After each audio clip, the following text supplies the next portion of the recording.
very pleased that you did. I'll be your host this evening for this awesome Q&A, and we might have a little treat for you at the end, so don't get up. You're gonna want to stick around. So, as you may know, the story of Willow will continue on Disney Plus on November 30th. Yes! And we've gathered some people here to talk about it today, so please welcome me in joining so many people. Here we go. John Kasdan, Dempsey Bryk, Amar Chadha-Patel, Tony Revolori, Erin Kellyman, Cruz, and the man Willow up for himself, Warwick Davis.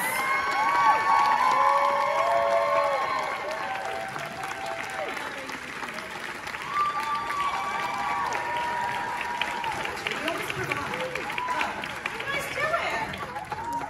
Good. Absolutely fun. Okay. So Warwick, you sat through the movie, huh? I did, yeah.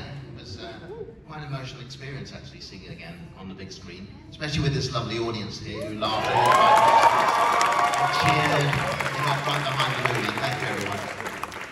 And thanks to everyone across America also who did the same. I didn't hear you quite as loudly, but thank you. We can't hear the other theaters, but there are many other theaters watching this as well. So Ron and Warwick, what is it like, you know, being in this environment, feeling the love for Willow? What kind of memories come up for you two? Well, for me, it was a kind of a life-changing experience. I was already an established director, but working on something as epic as Willow, working for George Lucas, and it was George's idea, his dream to make this movie, you know, for me, I always felt like it was kind of like doing my graduate studies, in cinema, because it was all about, you know, what it is to create a world, what it is to do something this epic, and it was the most challenging thing I think maybe I've ever really done. But one of the things that's been just amazing is the way the movie has reverberated through the years, and it means so much to me that the film is as popular as it is and has sustained its interest, and you know, through fans like you all. So thanks For Warwick and Ron and Kevin, what is the biggest question you get in regards to Willow? The number one question you're asked? What was it like working with Val Kilmer? I would answer that and say it was amazing. Val is probably the reason I got through the movie. Physically demanding, a lot of pressure on me playing the title character. Ron, of course, made it a pleasure, but Val kept me laughing, kept me strong, kept me going through the whole thing, so I owe him. For me, it's have I fallen in love with other cats? And the answer is yes. Yes, I have. I want to fast forward a little bit. Let's jump to the year 2017, when Ron Howard steps on the set of Solo, a Star Wars story. Written by Lawrence and Jonathan Kasdan. Warwick Davis is there. He's playing Weasel. This perfect storm is brewing. I need you guys to break down exactly what happens on this set. Well, boy, I mean, it started really with Warwick and I. We met in the Canary Islands. Yeah. And I approached you. I thought you were a mad fan who'd got past security. Yeah, that I just like snuck onto the set. It was a massive, beautiful set we had for our Savarine location. And I found my way over to Warwick, and I was like, "Excuse me, sir, I'd just like to introduce myself. I'm the writer." And he couldn't have cared less. It was like I do my own writing. I improvise my role. And I was like, "But I'm a Willow fan." And he was like, "Oh, well, have a seat. We can talk about that." And we did, and we started to talk, and we've been talking kind of ever since about making more Willow. And then Ron and I met less than a month later, and it felt like everything was kind of aligning for us to realize this dream.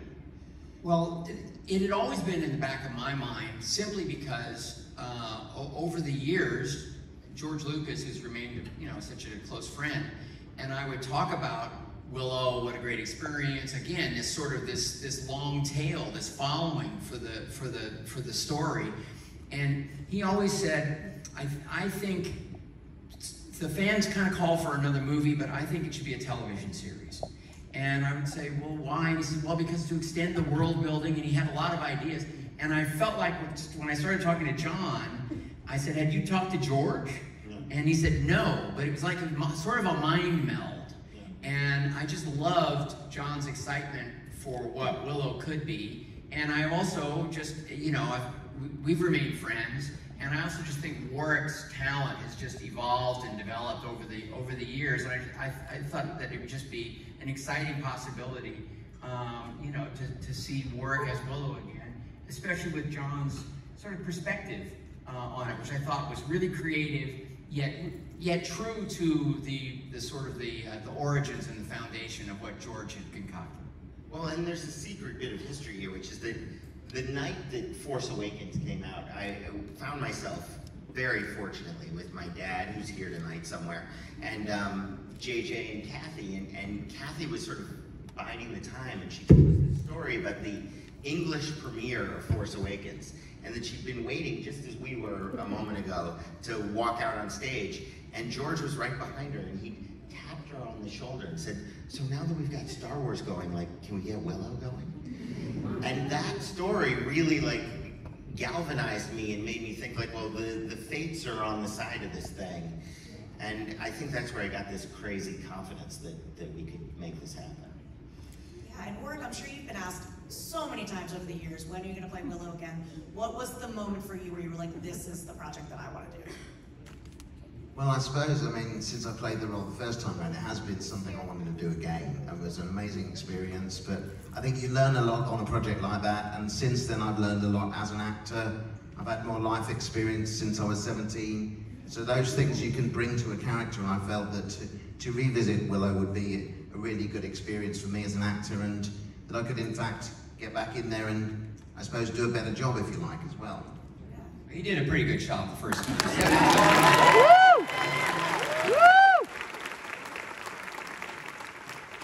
it did give me the opportunity to sort of roll his eyes at all these kids behind us who were like, oh, he used to be, you know, 17-year-old and think he's up.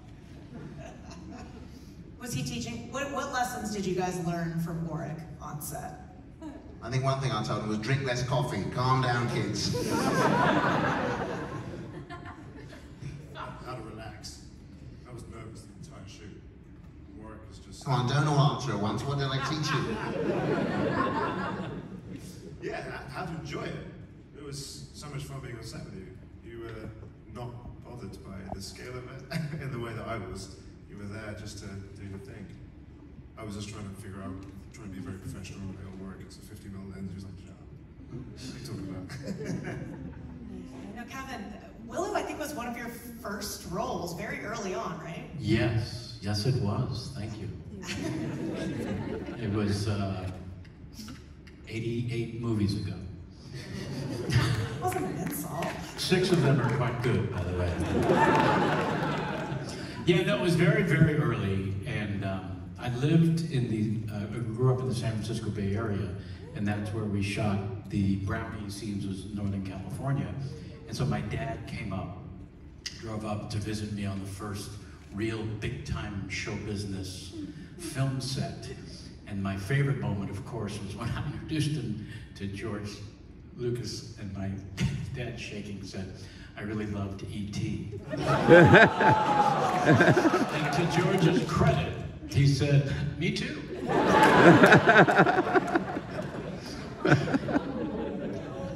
Kevin and Warwick never shot a day together on the original movie, and it wasn't until the series that they got to actually... It's true. Did you guys just meet? Yes. It was nice. Yeah, I don't know why the premiere and the press, I don't, you know, it was 35 years ago, so my memory's a little sketchy in terms of why we didn't really meet until the set of the TV series. Do you remember the big feud? They legally kept us apart. I think that was the thing. It was in Willow's, it was in Warwick's deal. Yeah.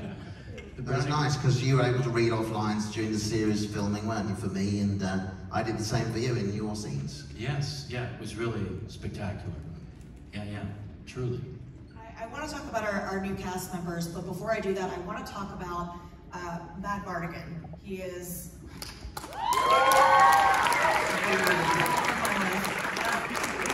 But I have to say, I mean, I don't know, I hope I can say this because I have seen some of these episodes, like, you really do feel his presence in the show. John, can you talk about that a little bit? Absolutely. I mean, Val has been a friend and a collaborator on the series since the moment we kind of got the green light to do it, and he's determined to come back and be Madmartigan again, and we all want that badly.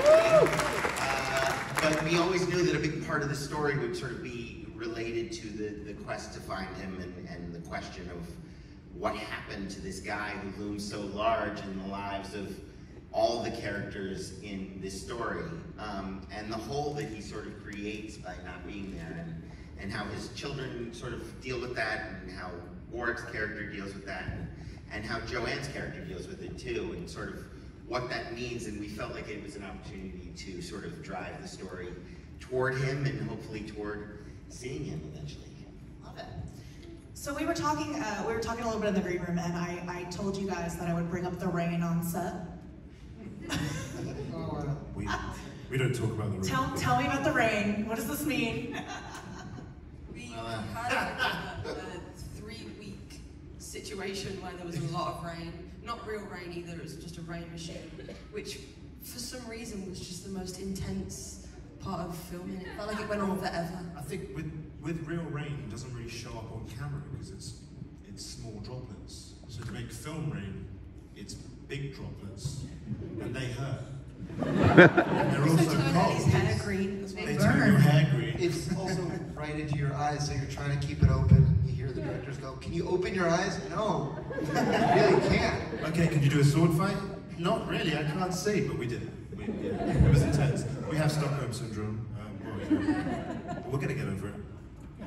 It was amazing. I was in my office one day, and my Yes, producer, you were Max, indoors. Max came running in. I was in my happily ensconced in my office, and Max comes running in with this iPad, and he says, "You gotta watch this." And he plays me a take. These guys have been so great sports for 3 weeks. They're wearing wetsuits under all their costumes. They've been fantastic. But it was like 7 p.m. on a Friday, and all I could see was Ellie and Warwick, and Ellie says, "Why are we rolling?"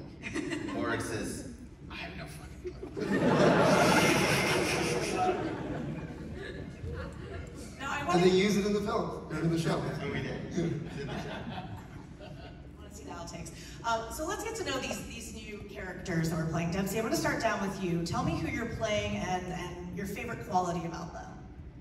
Yeah, I'm playing Eric, who's a prince, and my favorite quality about him is probably just that he's genuinely kind and optimistic. And I think that's the interesting thing about the character is like, okay, so that guy gets kidnapped, like how much can positivity withstand with, you know, how much can it, I think that's the question of the character that was really interesting for me. And John Kasdan obviously does a great job creating three-dimensional characters with every single character, and so you've got this one sort of quality, but then it's complemented by all these sort of contradictory other qualities, which is very interesting to sink your teeth into as an actor. The name Eric sounds familiar. Is that intentional? Totally intentional. It only made sense to us that Madmartigan and Sorcerer would name their son for their friend who gave his life so that they could be together. And, you know, it was a particularly poignant thing because Gavin actually passed while we were shooting the show.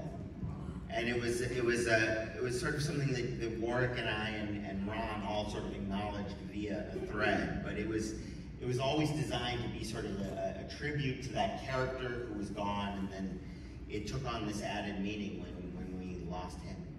And Ron and he have you cast him because you worked together, right? Yeah, he was the first Chuck on Happy Days. He was. Yes, then there was a second Chuck, and then there were no Chucks. It was supposed to be Richie Cunningham's older brother, and I always liked Gavin. Thought he was great. Cast him in the movie, and he brought so much to it. He really did. He's got such a great reality and distinctive sort of voice and bluster that matches Val in a great way.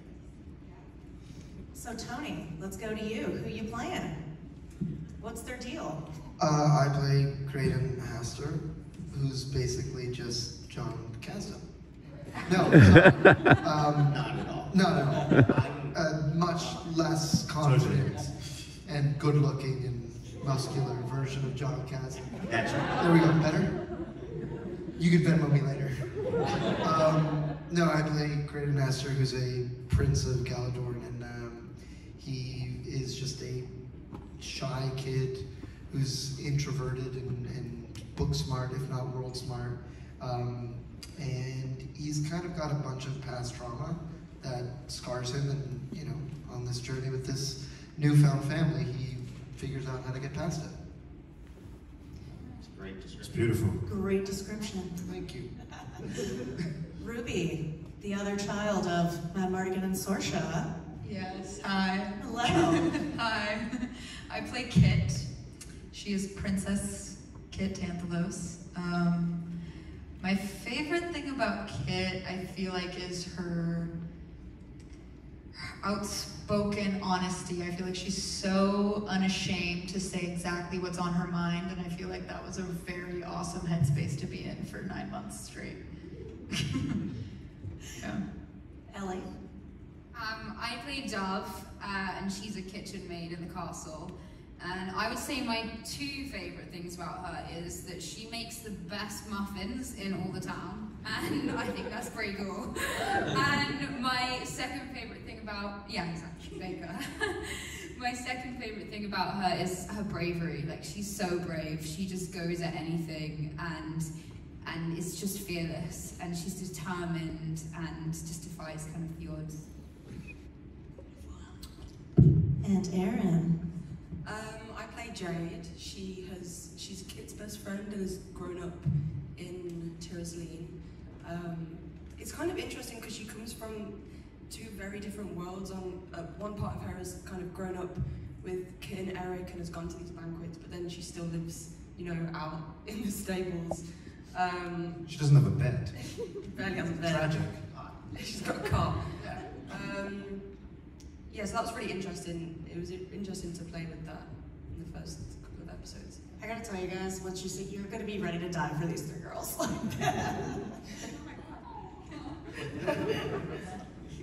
I would. Last but not least, Amar, Mormon. Yes, I play Thraxus Relaxus Borman. And he is, as John would describe, a roguish, chaotic pain in the ass. Yeah. With a connection to Mad Mardigan. With a connection that he likes to tease people with.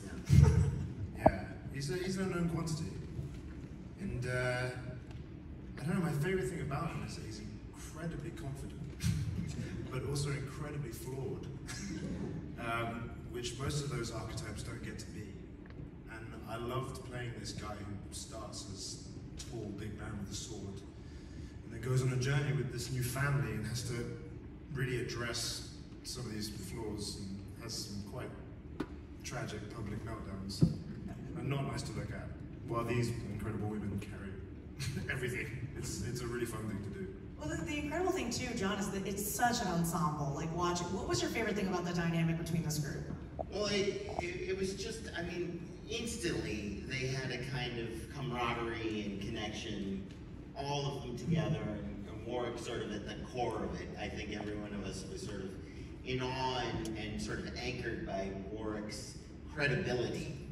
But what was the most amazing element of doing this was the way that these kids just threw themselves into their roles, into their training, into their fighting, into every element of it, and trusted that we knew what we were doing, and we never did. And we split them. Wait, what? You want to pick your favorite now? Wait, I'm sorry? You want to pick your favorite now as well? Rank everybody for favorites. No. They were all just amazing, and to see each of them, I think everyone, with the sort of exception of Dempsey, got to have a real scene with Warwick, and they're all represent my favorite scenes in the series, you know. The thing I would say, because I wasn't around on the set, I was shooting elsewhere, but keeping track of reading scripts and looking at dailies, and one of the things that just made me so happy was this spirit, this energy that felt, you know, organic. These are real characters with real relationships, but also the blend of the sort of inhabiting the world, dealing with the physicality of it, and also honesty, but also humor. And it was one of the things that I just really loved about the writing of the show, and I was always proud of as it related to the movie, was being able to shift back and forth between the fantasy, the action, the adventure, and the heart, but also, find places for that kind of humor without undercutting the kind of the honesty and the humanity of the story, and in a very contemporary way, it's really, really been preserved and built on in a way that I think is creative and really cool and satisfying. Absolutely.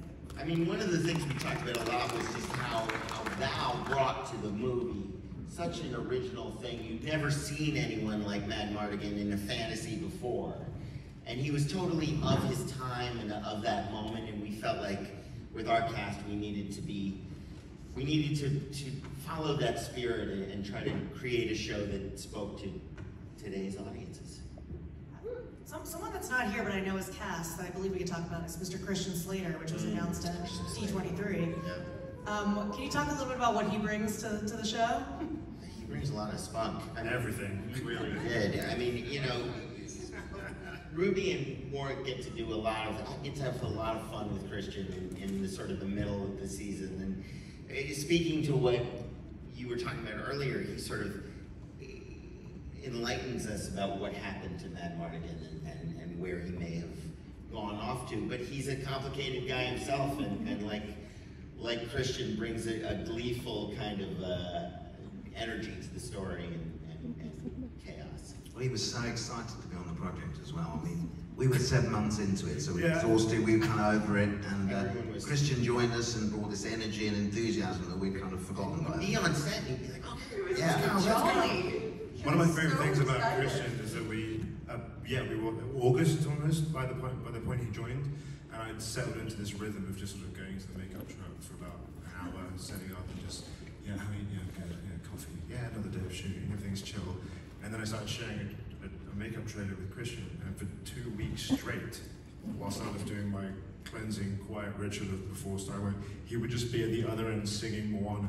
You're welcome. At the top of his line, you're welcome! And I was like, just quiet time, Christian. It's it. But he genuinely turned up, brought this crazy energy back to like a tired but happy crew, and just like, we had a couple of those. We had, I don't know if I'm allowed to say this, but we had Hannah Waddington, who is in the show, and then this brilliant Shakespearean actor named Kevin Pollak.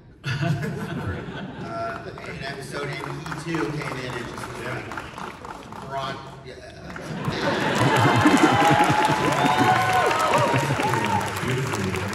magnetism to the thing, and particularly he had a lot to do with Tony and with Warwick together, and they got to sort of riff off of each other in a way that was pretty. I just stayed silent and let the magic happen.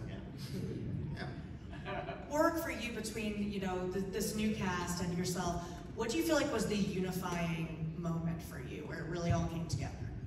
I suppose when you're thrown into situations that are quite physically challenging, you kind of come together to get through it, like an army in a sense, So the particularly harsh rain sequences, anything that was physically demanding, kind of made us all closer, and we encourage each other to get through it. And also we had a kind of boot camp at the beginning where these guys learned all of their skills, their sword fighting, their horsemanship. I knew it all already. That kind of brought us together, that kind of going through the physically demanding boot camp, as you called it. And we got hats saying, "I survived boot camp." We got them before we'd finished the boot camp. I think they got it on the day one. Very ominous to give somebody a thing saying you survived 30 days before it's over. You're like, this is well. And then a couple of us didn't survive. No, two of the 3 other cast members. R.I.P. We don't talk about them. No. What was the best and toughest thing about boot camp? Who wants to take that one? The ladies were the toughest. I think the toughest thing was the PT, like the personal training. When it's not stunt training or horse riding, you have to just fully work out. I just couldn't. It's too much. You have to have, the thing about it is you have to have you have to remain focused. I couldn't do that. I think some of the best stuff was maybe the horse riding. Yeah, because you're an amazing horse rider. I was like, horse riding was so fun. And also we had these, like, before our PT sessions, we had these warm-ups that included, like, Nerf gun fights for some reason, which was so fun. And it got weirdly competitive. VR warm-ups? Yeah, VR warm-up. The boot camp was also in a giant warehouse studio, which they divided up into different sections. So one was a gym, and one was where stunt training happened, and they divided these sections up using giant empty cardboard boxes, which is literally candy for children. I can't really number the amount of times that we dove through the walls. Yeah. At one point, I threw Dempsey through it whilst they were having a stunt production meeting. We were just having a meeting, and Dempsey comes crashing. Yeah, I think there's a video of Ellie just like looking at us and be like, no, it's fine, and then walking through a wall. So I think it's my favorite video we took, including all of the footage that we got. But it's funny, you know, you make a show like this, and as big as it is, and as many toys as you have to play with, you're always sort of crunched for time. And one of the results of that time crunch and wanting to get everything right is that almost every moment of the season, when you see these guys fighting with swords, it's them. And we had a great stunt team, and they were terrific all the way through, but when you see someone banging away and it looks like Ruby, it's Ruby. And when you see Erin doing the same, and they are unbelievable swordsmen. I mean, they will kick your ass. You see me in the corner crying, that's also me. But you did it with such pizzazz. Thank you. I learned from the best. The only stunt I didn't do was when I sort of hurt my knee for a bit and I couldn't run, so I had to pretend to run. And my stunt guy just ran for me. And I'd have to shout, like, run less cool. He was bad. I was like, stop that. Dempsey does one thing toward the end of the season, we'll all know it if you stick with the show, where he sort of seems to jump backwards, and I still watch it and I'm like, that is not possibly him. There's no way he could have figured out how to do that. And they're like, it's him, I don't know what to tell you. This is the only person who did it. I jumped backwards. He lands on his knees backwards, and it's just like, what is this? I do remember. Your knees bend backwards. It was Neil Chapel was my stunt double and trainer, and he took all this. The really cool thing about the stunts is that every character does them differently, and so they incorporated different elements. Like some of it's anime, like manga, Japanese style. So that actually was like Japanese style fighting. So that's one of the cool things about the stunts in Willow is everyone's got a different, unique style that like pulls from different genres. I think that's the best thing about boot camp. You know what mine is? Yours? Yeah, nervous. Nervous fighting. It's universal. As we wind it down, Ron, I want to ask you, why do you think Willow has become such a cult favorite that is still so beloved today? I think it is the blend of fantasy and the characters and the relationships from the movies, but also the tone. It was a thing that the screenwriter Bob Dolman brought. He came from Second City TV, and George Lucas always said, you know, we want the action, we want the fantasy, but we also want, you know, character humor. And that was something that I was very comfortable with directing, and I feel like it's pretty specific to Willow, and you know, and I think that it's that, and I think it's the charisma of Warwick, of Val, of Joy and Molly that you know, created lasting impressions with audiences. Well, thank you so much to everyone. Thank you guys for being here. Please give it up.